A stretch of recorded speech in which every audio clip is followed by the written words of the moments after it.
준비찬송 준비찬 487장 합시다.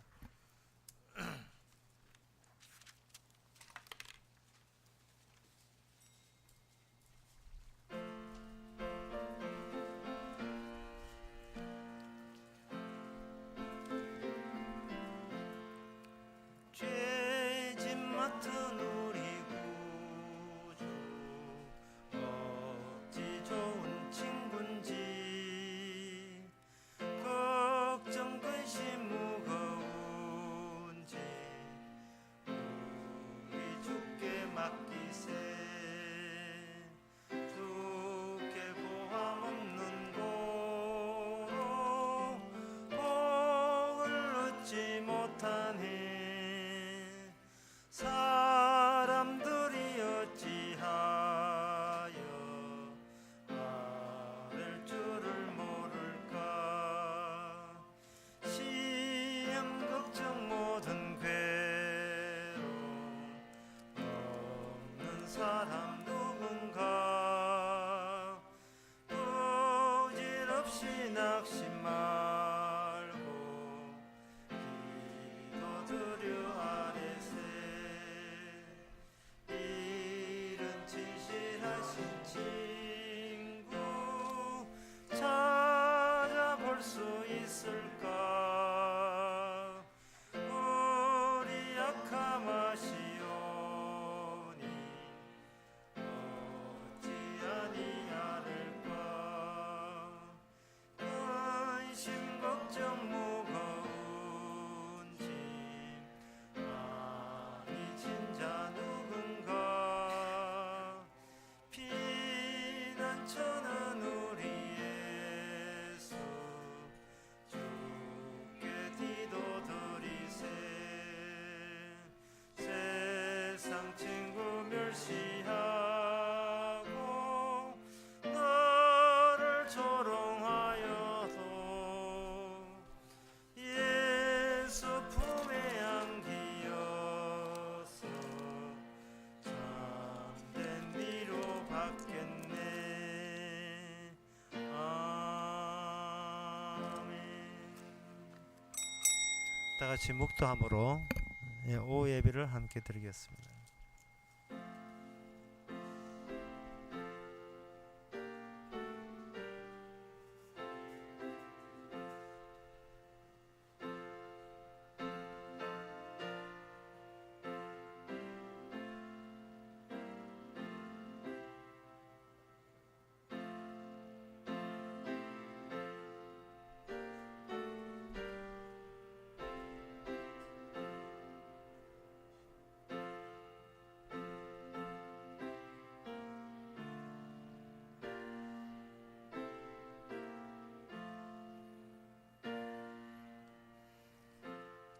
내 영혼아 여호와를 송축하라. 여호와 나의 하나님이여 주는 심히 광대하시며 존귀와 권위를 입으셨나이다.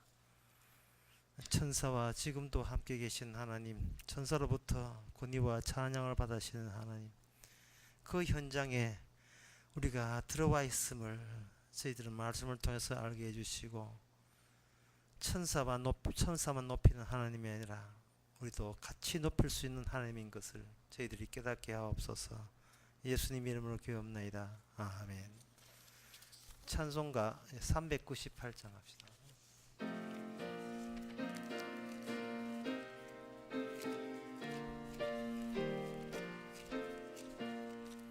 주 예수 우리 구하려 큰 싸움 하시니 주 십자가를 따라서 나갈 자 누구랴. 큰 환난 핍박 당하고 또 고통 많으나 제 십자가를 지고서 늘 참는 이로다. 주 예수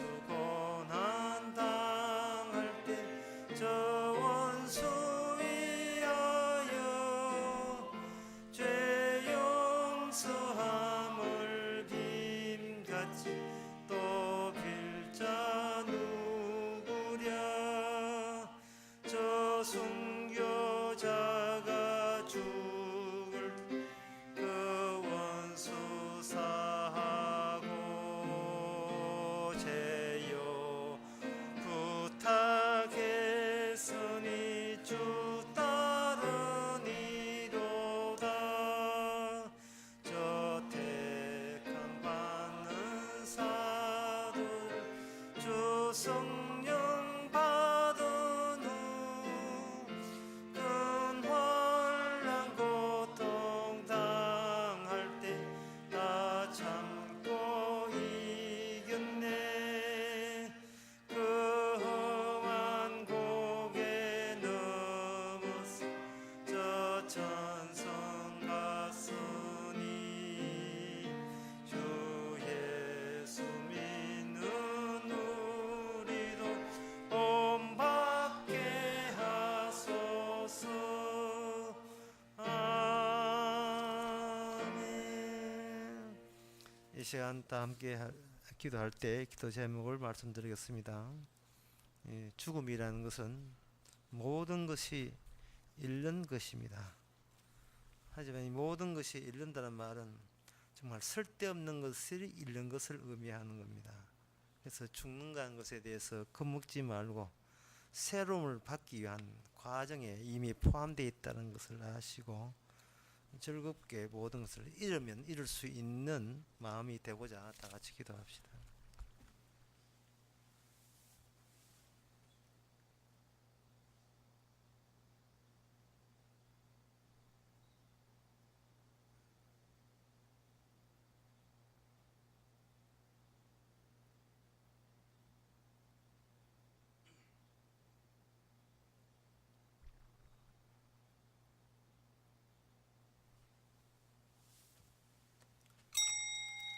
하나님 아버지, 이유도 모르는 채 평생을 주눅들고 살아가고 있습니다.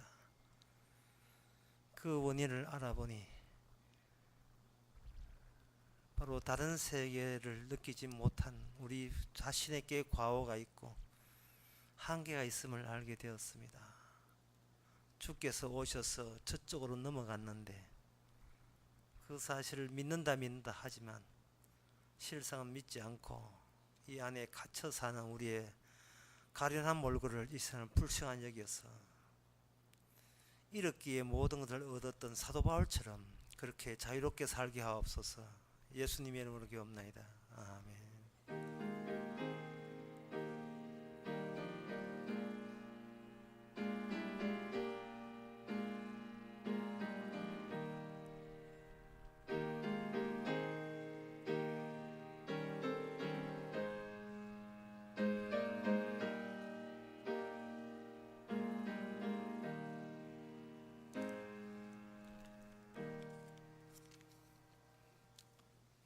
이 시간 하나님의 말씀 봅시다.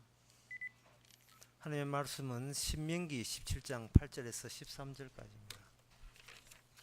구약 성경 289페이지입니다.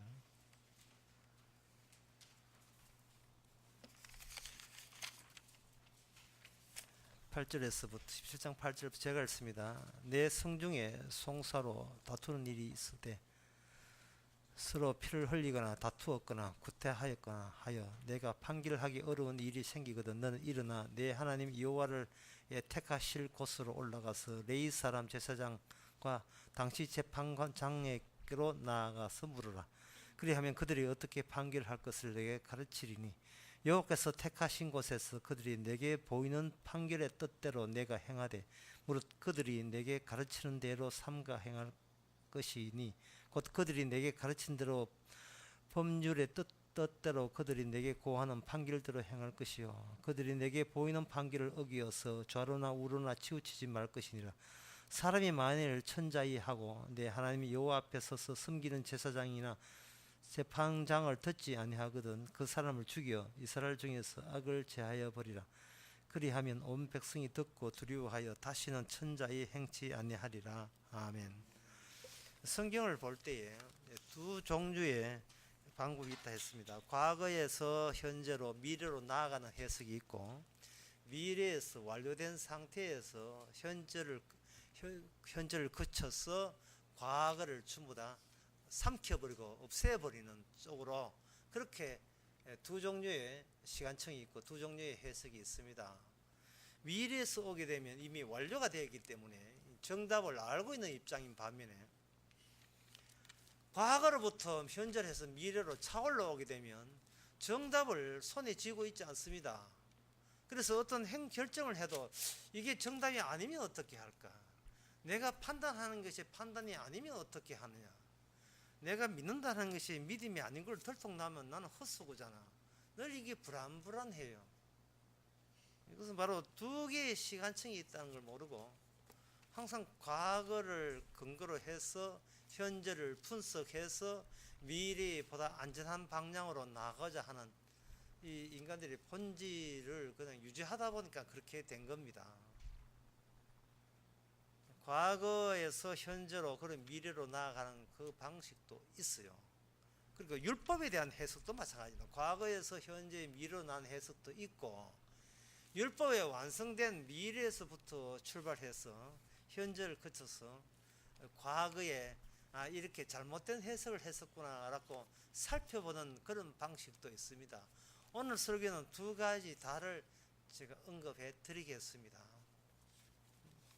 여기에 보게 되면 3절에 보게 되면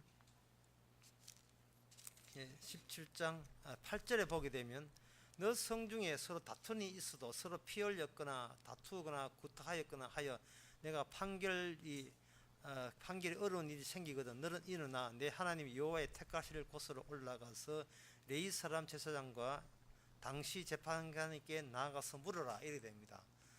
너와 날은 숫자로 치면 1과 1 합해서 2가 되겠죠. 그런데 율법은 1과 1에서 해결을 짓지 말고 제3의 요소를 끌어와야 된다는 겁니다. 제3의 요소를 끌어와야 돼요. 그러면 제3의 요소가 뭐거리 그렇게 중요하고 뭐 소중하단 말인가? 예, 그렇게 생각이 들 것입니다. 근데 제3의 요소가 과거에서 현재로 나아갈 때는요, 이것만 생각하면 돼요. 내가 재산 문제가 있는 재산 문제나 여러 가지 이웃하고 다툼 문제 있어서 어느 것이 옳은지 판결을 하기 힘들다. 그러면 제3의 요소인 재판장이나 레인에게 물으면 제사장에게 물으면 된다. 그러면 그것만 생각하면 그래, 이게 궁금했었어. 그거 해결했으니까 나 앞으로 또 잘 살아야지. 이렇게 되어버리면 과거에서 현재로 그냥 미래로 쭉쭉 나아가는 방향이에요. 근데 미래가 이미 완료된 상태에서 뭔가 구타하거나 따리거나 싸우거나 피 흘리는 일이 있거든 재판관에게 물어라 하는 이 본문을 미래의 관점에서 이렇게 봐버리면 어떤 현상이 일어나냐 하면은 내가 그 재판 시작할 때 기대에 원하는 그 판결이 나오지 않더라도 상관없음 이렇게 돼요. 그렇게 된다. 내가 고소해가지고 나 이렇게 해가지고 그 봐 내가 잘 판단했잖아 내가 옳잖아 라는 기대가 생기지 않더라도 그것 때문에 슬퍼하거나 노할 필요는 없다 이 말이죠. 그게 바로 미래에서 현재를 거쳐서 과거로 가는 거예요. 도리 이렇게 했죠. 내가 왜 내 이 판결에 재판에서 지더라도 왜 상관없느냐. 그 재판에서 반드시 이겨야 돼. 그래서 내 뜻을 관철해야 되고 내가 옳았다는 것을 증명해야 돼 라는 그런 것들이 나의 미래에 오실 분을 자꾸 가로막고 과거로부터 올라오는 것을 자꾸 고수하게 만들어요. 과거로부터 현재에서 미래로 가는 그 방법을 자꾸 고수하고 그걸 지탱하려고 하게 되면 그것은 그 자체가 실패로 끝납니다. 그래서 제가 그 시간을 갈아타라고 이야기했죠. 과거에서 현재로 미래로 가는 것을 갈아타서 미래에서 현재와 과거로 가는 시간 노선을 갈아타셔야 돼요. 쿠알라룸푸르에 보면 세계에서 유명한 빌딩이 있는데 48층인가 두 개 빌딩이 있는데 그 빌딩과 빌딩 사이에 두 개 한 20몇 층에서 80층짜리에 두 건물이 있는데 그게 48층쯤 돼가 이쪽 건물 저쪽 건물 통하는 통로를 이렇게 만들어 놓은 게 있어요. 서울 가봐도 그거 이제 따가지고 높은 건물 사이에 이렇게 통로를 중간에 아주 그게 고난도의 기술인데 삼성에서 그렇게 만들었답니다. 그걸 건너가는 게 있어요. 이렇게 건너가는 이쪽 시간에서 저쪽으로 건너가는 그 통로가 있는데 그 통로가 뭐냐 바로 십자가라는 통로로 이렇게 건너올 수가 있어요. 그래서 내가 과연 미래에서 현재 과거로 가는 시간에 과연 건너왔는지 돌아보면 십자가가 보이면 이미 이쪽에 속한 거예요. 미래에서 현재로 과거로 간 겁니다. 그러면 미래에는 무슨 말씀이 있기에 율법 해석에 있어서 미래 관점으로 해석하는 게 옳단 말인가? 도대체 신약에는 완성된 상태에는 마지막 때는 뭐 어떤 구조, 어떤 체계가 되어 있기에 그렇게 재판에 저도 상관없단 말인가? 이렇게 궁금하실 거예요. 마태복음 5장에 보면 이런 말, 마태복음 5장에 보면 팔복이라는 게 나와 있고요. 팔복도 사람 이름 같은데 팔복 사람이 아니고 그 팔복이 나오는데 팔복하는 건 내가 별로 안 좋아해요. 팔복은 복이 8가지밖에 없다 이래 되니까 그런 뜻일 것 같은데 복이 8가지가 아닙니다. 복은 한 가지밖에 없어요. 항상 아침에도 얘기했지만 항상 일로 가야 되지 4개, 5개, 8개 자꾸 이렇게 가면 안 됩니다. 그 복의 마지막에 뭐냐 하면은 10절에 보면 의를 위하여 핍박을 받는 자는 복이 있나니 천국이 저희 것이며 나를 인하여 너희를 욕하고 핍박하고 거짓으로 너희를 거스려 모든 악한 말을 할 때에는 너희는 복이 있나니 기뻐하고 즐거워하라. 기뻐하고 즐거워하라. 너희가 나를 인하여 핍박을 받고 고소를 당하든 기뻐하고 즐거워하라 이래 나온 겁니다. 방금 우리가 본문 보게 되면 항상 우리는 과거에서 현재 차올라 옵니다. 뭔가 가정사나 어떤 이웃과의 다툼이 있거든 제사장한테 가거라. 이게 바로 과거에서 현재를 거쳐서 모호한 미래로 나아가는 방법이에요. 그 제사장한테 가면 해결을 받습니까? 꼭 이래 되거든요. 제사장한테 가라. 그러면 하나님 제사장 가면 내 원하는 대로 해결됩니까? 라고 할 때 미래에서 내려오면 제사장은 따로 있다는 겁니다. 우리 소원풀이 해주는 제사장 말고 마지막 때는 제사장이 따로 있어요. 재판관이 따로 있어요. 최종 판결자는 따로 있습니다. 그분이 바로 예수님이다. 그 사실을 알게만 알아도 알게만 알아도 이미 너는 복된 자라는 겁니다. 어느 정도로 복된 거냐 하면은 자기 인생을 포기할 정도로 복된 자예요. 자기 인생을 포기할 정도로. 엄마가 아기 키우는데 아이가 너무 이쁠 때는요 자기 인생이 망가져도 좋다 이 아이만 잘 된다면 스스럼없이 그 자식 사랑 앞에서 자기를 포기하게 됩니다. 그 아가씨일 때 그렇게 몸매 관리하다가 애 하나 놓고는 안 되는 몸매 관리까지 신경 써요. 애가 너무 이쁘니까 내가 뚱뚱해도 좋다 같이 살쪄도 좋다 그냥 니만 잘 되면 내가 소원이 없겠다. 물론 몇 개를 가지도 않습니다만 놓고 나한테 이제 이렇게 이쁘던 애가 애상밖에 영 아니면 그 다음부터는 자기 몸매 관리나 신경 쓰고 그럴 수밖에 없죠. 인간 이상요. 그렇더라도 너무 좋은 게 있으면 자기 목숨에 연연하지 않아요. 자기 목숨에 연연한다는 말은 너무너무 좋은 게 없다는 이야기 논리로밖에 안 됩니다. 결국 그 밖에 나는 뭔가 까짓건 내 목숨 하나 없어져도 괜찮아 라고 할 정도로 그 괜찮은 분이 나타났으면 좋겠습니다. 그리고 그 나타난 분이 나타났다가 또 다른 걸 바뀌면 안 되잖아요. 확정 지으셨으면 좋겠어요. 그 나타난 분이 세상 전체의 모든 변화를 좌지우지하고 모든 세상의 마지막까지 마무리 지을 수 있는 최종 결정자였으면 참 좋겠습니다. 이것을 우리는 주님이라고 이야기합니다. 나의 주님이여 라고 부를 때 뭔 뜻이냐 하면 나는 없어져도 괜찮아요. 이게 함유되어 있다고 보면 돼요. 주여 라고 할 때는 죽어도 괜찮아요. 이런 뜻이 밑에 딱 보태져 있습니다. 그런데 주여 하고 기쁨을 하면 되는데 주여 집 사주세요 주여 하면 이거는 뭔가 이거는 엉터리 이거는 엉뚱한 거예요. 이건 잘못된 겁니다. 주여 하는 것은 더 이상 주님만 계시면 너는 바랄 나이가 없나이다. 그게 바로 미래의 최종적으로 마지막 진짜 제사장을 만나는 순간입니다. 세리나 창기라도 괜찮고 십자가 달려서 같이 옆에서 십자가 달린 강도라도 괜찮아요. 불의한 청직이라도 괜찮습니다. 전혀 그런 거 천하의 죄인이라도 문제 삼지 않아요. 거지 나사로가 내가 몸이 종기로 뒤집어대도 그거 괜찮아요. 이래 살아잖아 저래 살아나 주님이 버티고 있는 이상은 최종적인 것, 바로 그것이 마태복음 5장에서는 그걸 마지막 복, 거기에 바로 복이 있다. 나로 인하여 네가 어떤 수모 당해도 오히려 너는 흥을 내도 괜찮다 이 말이죠. 좋아라 해도 상관없다는 겁니다. 그게 바로 신앙 안에서의 자유고 성령 안에서의 희락입니다. 그칠 게 없는 하이킥, 인생을 그칠 게 없는 하이킥. 성진은 안 돼도 그만이고 퇴직돼도 그만이고 잘려도 괜찮고 누구하고 다퉜는데 얻어맞아서 코피 나도 괜찮고 쪼르르 달려갈 게 없어요. 쪼르르 달려간다는 것은 아직도 과거에서 현재로 해가지고 모호한 미래, 확정되지 않는 뭐가 뭔지 안주까지 뭔가 남아있는 그런 불확실한 미래를 내다볼 때는 기꺼이 내가 재판에서 이겨가지고 소송금이라도 따내야 되겠다, 반드시 전세금 받아야 되겠다 하겠지만 이미 최종적 시점에 와버리면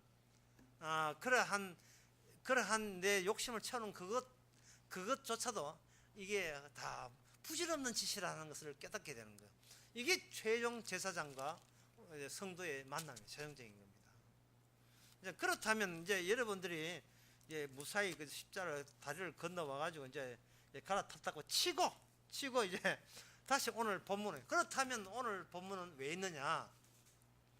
오늘 본문에 이렇게 보게 되면 이게 12절에 이런 말씀이 있어요. 사람이 만일 이 내용을 한번 설명해 줘 좋겠는데요.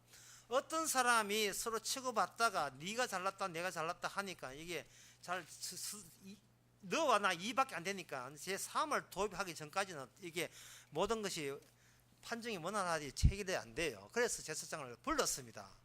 그럼 제사장이 불렀으면 그럼 제사장이 해결을 못하면 어떻게 합니까? 이런 의문점이 들지요. 이게 이제 문제가 되는 거예요. 재판을 했는데 판사가 제대로 해결을 못하면 어떻습니까? 라는 그러한 불안감이 드는데 이런 마음 자세를 가지고 오늘 본문에서 천자이라고 합니다. 교만이, 건방지게, 제멋대로 이런 뜻입니다. 이게 왜 그러냐 하면은 재판장을 찾았다는 말은 이제는 내한테 손해가 오고 내가 터무니없는 모함을 당한다 할지라도 재판관의 제사장의 판결이 그게 이미 확정이 된다는 사실을 그걸 먼저 알고 재판장에 가라 이 말입니다.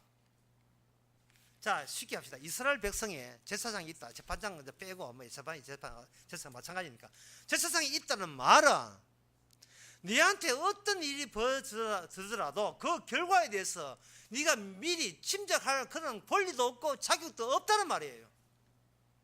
왜냐하면 제사장이 박혀있는 제사장의 권한을 위해서 네가 해결 못한 일이 벌어졌으니까. 이러한 관점이에요. 참을 수 없는 거예요. 정말 우리 사적으로 개인적인 욕망 때문에 내가 사는 입장에서는요, 도대체 이런 그 논리가 이게 가슴에 안 들어요. 판사 네가 뭔데? 그래서 민주주의에서는 판사 네가 뭔데 해가지고 삼심제래요. 상고하다 그것도 안 되면 헌법재판소한테 하는데 그것도 안 되면 어떻게 하랍니까? 뭐 김영란법 해가지고 정해놓고 이게 옳은지를 헌법재판소까지 또 고소를 해요. 그것도 만약에 원대로 안 되면 어떻게 하려고요? 그럼 김영만 남편법을 또 만들어야 돼요. 이게 자기 뜻이 관철할 때까지 고집을 부린다. 이러면 이스라엘에서 용납이 안 되는 이유가 있어요. 그게 뭐냐? 중심성 문제 때문이에요. 제사장이 중심으로 버티 있는 이유와 하나님과의 연관되어 있는데 인간은 어떤 일이 벌어지면 직접 하나님하고 자기하고 해결하려고 해요. 하나님이 이런 억울한 일이 있었습니다. 내 뜻대로 하옵소서. 본인은 억울하지요. 근데 하나님은 그런 인간을 솎아내라는 겁니다. 어떻게 솎아내는가? 이 12절을 한번 보겠어요. 사람이 만일 천자에 건방지게 또는 교만이 제멋대로 이듯이 하나님을 만약에 제멋대로 하고 내 하나님 앞에 서서 섬기는 제사장이나 재판관을 듣지 아니하거든, 그의 판결을 듣지 아니하거든, 그 사람을 죽여서 솎아내어서 죽여서 이스라엘 쪽에서 죄를 없애버려라 이 되는 거예요. 야, 그럴 것 같으면 한번 얻어맞고 꾹 참는 게 나을 것 같아요. 괜히 고소하다가 이 목숨 달아날 수가 있습니다. 괜히 나대다가 억울하다고 동네방네 이야기하다가 발설을 하다가 그 재판까지 가게 되면요, 억울한 정도가 아니에요. 돌에 쳐 죽음을 당해가지고 니는 저주받으라 하고 지옥까지 수까지 있습니다. 이 말은 뭐냐 하면 바로 이런 그저 구체적인 것은 출애굽기 22장이 있는데 그냥 그 여러분 깊이 뭐 알 필요 없고요. 그냥 한번 쭉 읽어볼게요. 22장에 보면 사람이 소나 양을 도적질하여 잡거나 팔면 그는 소 하나에 소 5섯을 갚고 양 하나에 양 4섯을 갚을지니라 나와 있단 말이죠. 그러면 소를 도적질 당한 사람은 재판장을 멱살을 채웠고 왜 소 한 마리에 5마리, 양 한 마리에 4마리 밖에 안 갚아줍니까? 나는 소 잊어버리고 자식 같은 소 잊어버리고 정신적인 피해 보상은 적어도 소 한 마리에 10마리 갚아야 내가 약간은 만족하겠는데 왜 재판장 네가 뭔데? 네 소도 아니고 내 소인데 나는 10마리를 갚을 것을 기대했는데 왜 5마리 판결을 합니까? 재판장이면 다야? 이런 인간은 소는 없고 지 목숨 달아나는 판국입니다. 그리고 2절에 보면 도적이 뚫고 들어옴을 보고 그를 쳐 죽이면 피 흘린 죄가 없으나 해 돋은 후에는 피 흘린 죄가 있으리라 되어 있거든요. 도둑님 밤중에 들어왔을 때는 누구야 해놓고 이렇게 훑다 보면 쳐 죽이 뭐 망치를 훑다 보니까 맞아 죽었는 것은 살인죄가 아니지만 뻔한 대낮에 도둑이 왔는 걸 잡아놓고 죽으라고 막 때려가지고 막 패가지고 죽여버리면 그 때린 사람이 도둑한테 배상을 해야 된다는 거예요. 쳐 죽이면 피 흘린 죄에 대해서 그 가족들에게 배상을 해야 된다는 거예요. 그러면 우리 같으면 재판장 해가지고 김 판사 당신은 도둑 맞아본 적 없지? 도둑 맞은 판사 내 가슴이 간이 덜렁 내려가는데 그까지 그 앞에서 대낮이냐 그게 무슨 수준이에요. 들어왔으면 나는 패고 싶다 그래서 팼다 이게 뭐 도둑 한 놈이 잘못이지. 가만히 그 도둑놈 맞는 정당방위를 왜 벌하느냐, 왜 벌금 못 낸다 이래 나오면 그 사람 잡아다가 쳐 죽여버리래. 도둑 떼다가 지가 죽게 됐어요. 그래 여러분들이 이 성경에 나오는 이게 율법을 보면서 주께서는 우리를 사랑하사 우리의 뜻대로 원대로 해줄 것이라는 이거는 터무니없는 욕망을 갖고 교회에 오셔가지고 성경을 보게 돼요. 그런 하나님 없습니다. 중심 잡습니다. 왜 주냐? 이 우리를 통해서 그리스도와 연결되지 않고 그 제사장이라는 중심과 마지막에 마태복음 5장에 나오는 예수님 중심과 서로 소통하고 연결되어 있기 때문에 그렇습니다. 율법칙에서 구원받는 동네가 아니에요. 천국은 율법에서 갈 수 있는 동네가 아닙니다. 나를 떠나야 되는 동네예요. 내가 떠나려면 억지로 떠나면 안 돼요. 아주 나 같은 인간은 죽어도 괜찮아요. 아주 너무 좋아서 서슴없이 자기 자신을 떠날 수 있는 사람, 과거로부터 현재 미래를 거치는 시간을 아이고 지긋지긋해 하는 그런 뜻으로 얼른 미래에 확정된 상태에서 현재로 과거에 다시 되돌아보는 시기에 그런 시간청으로 건너온 사람만, 이미 확정된 사람만, 구원이 결정된 사람만 느긋한 자유로운 마음으로 이 신명기를 보고 읽을 수가 있습니다. 왜 하나님께서 제사장 말 안 듣는 사람 쳐 죽이라고 하는지를, 그것은 내가 설계하는 인생 노선에서는 구원에 요만한 어떤 접촉점도 없기 때문에 그렇습니다. 하나님 저하고 상대하세요. 1대1로, 그래서 2가 대해서 상대하지 않습니다. 여러분 수련회 할 때 용서하는 말을 할 때 이랬어요. 1대1로는 용서가 안 되고 제3의 요소가 들어와야 용서된다 했습니다. 베드로가 하는 말이 내가 저 사람을, 내한테 죄진 사람을 7번 용서하고 얼마나 용서하면 됩니까? 라고 할 때 주님께서 7번에 7번 용서하라고 하시면서 제3의 요소를 끌어들입니다. 어떤 임금이 있는데 신하가 빚을 질 때 임금이 빚을 탕감했다. 그런데 그 빚을 탕감받은 임금, 그 신하는 얼마나 지 마음대로 지 욕심대로 했는지 자기 하인이 자기한테 요만큼 빚졌는 그걸 용서하지 않고 옥에 가두었다. 그래서 임금은 아예 그 대발해진 그 신하를 옥에 가두어 버렸다. 이처럼 용서라는 것은 어떤 누구도 남을 용서할 자격이 없다는 이야기예요. 내한테 죄졌다. 내한테 죄진 게 아닙니다. 남이 나를 해코지했다. 남이 나한테 해코지한 게 아니에요. 아무리 해코지해도, 아무리 나를 죽인다 할지라도 죽어도 좋다는 분이 계시다면 그 쳐다보는 그 자체가 저 사람에게 용서로 가는 거고, 네가 감히 내한테 대들어 주님이여 정의가 살아있지요. 내가 정의를 실시하겠습니다. 나대는 자는 네가 바로 그 진짜 용서를, 정의를 회방하는 그게 나의 방해무이다. 이렇게 되는 겁니다. 일본의 회자 가면 이라사이마세, 이라사이마세, 이로 우리말 하는 어서 오시오. 맞죠?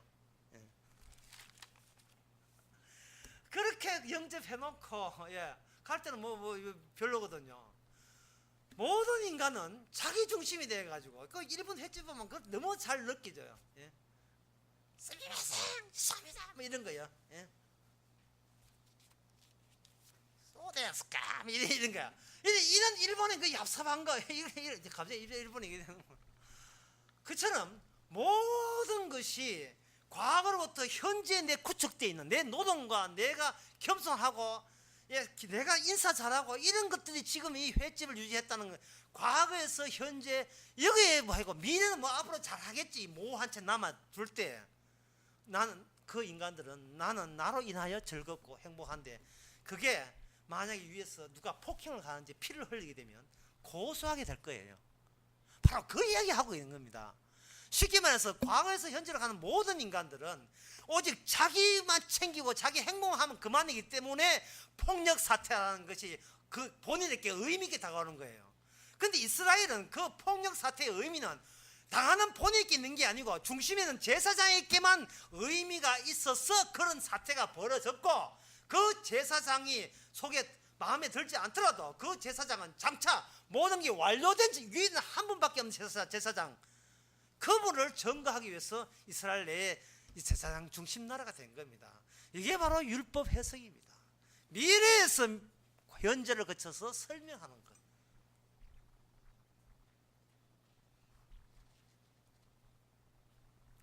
강의에 보면 그 마태복음 23장 23 요거 이야기 한번 마치겠습니다. 그 성경에 보면 너희들이 밭과 회한과 그 채소의 11조를 드리는데 이것도 하고 저것도 해야 된다 할 때 이것도 하고, 그러게 소득의 11조 내고 의와 신과 인도 해야 된다, 이것도 행하고 저것도 행해야 되나, 이런 본문이 적혀 있어요. 근데 그 뜻은 그 뜻이 아니고 이런 뜻이에요. 의와 신과 인은 행하되 소득의 11조를 외식으로 하는 것에 대해서는 절대로 용서해서는 안 된다는 뜻으로 거기에 그 헬라에 그렇게 적혀 있는 거예요. 이것도 하고 저것도 행하는 게 아니고 의와 신과 인이 되지 않으면 근성근성으로 드리는 것이 어떤 재물의 11조도 그건 11조에 해당되지 않는다는 이야기를 예수님이 하신 거예요. 그렇게 해석해야 될 이유가 바로 그 완료기 때문에, 십자가로 완료된 상태에서, 예수님이 십자가 완료된 상태에서 예수님이 제사장, 희생된 제사장이기 때문에 모든 율법은 예수님이 십자가로 연결되어야 되는 거예요.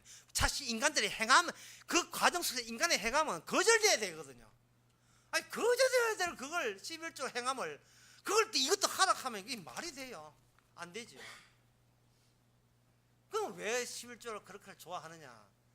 이렇게 행했어요. 평소에 하는 행동이 내가 행한 것으로 해요. 현재 나 이만큼 되었으니까 앞으로 더 잘되면 미래는 더 잘 일이 풀릴 것이라는 과거에서 현재를 미래로 모아 미래로 가는 그 시간층에 머물러 있기 때문에 십자가를 가지고 이렇게 구원받지 못했기 때문에 바리새인 길을, 지옥의 길을, 악마가 기다리는 길을, 악마와 합세하는 그 지옥 길을 그대로 가고 있는 겁니다.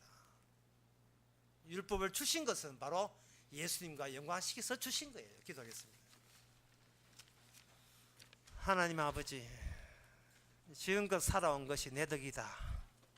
정말 우리가 아는 평소의 상식대로는 맞습니다만은 우리가 살아가는 것은 십자가를 전거함이라. 이것은 바로 새로운 세계, 천국 안에서의 성도의 고백인 것을 이제는 정확해 하옵소서. 예수님의 이름으로 기도합나이다. 아멘. 찬송가 378장 합시다.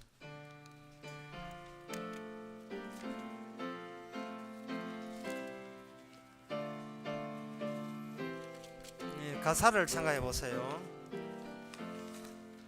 이전에 주님을 내가 몰라 영광의 주님을 비방했다. 지극한 그 은혜 내게 넘쳐 날 불러주시니 고마워라. 나 받은 달란트 얼마든가 나 힘써 그것을 남기어서 갑절로 주님께 바치오면 충성된 종이라 상 주시래. 전하고 후련한 나에게도 귀중한 직분을 맡기셨다.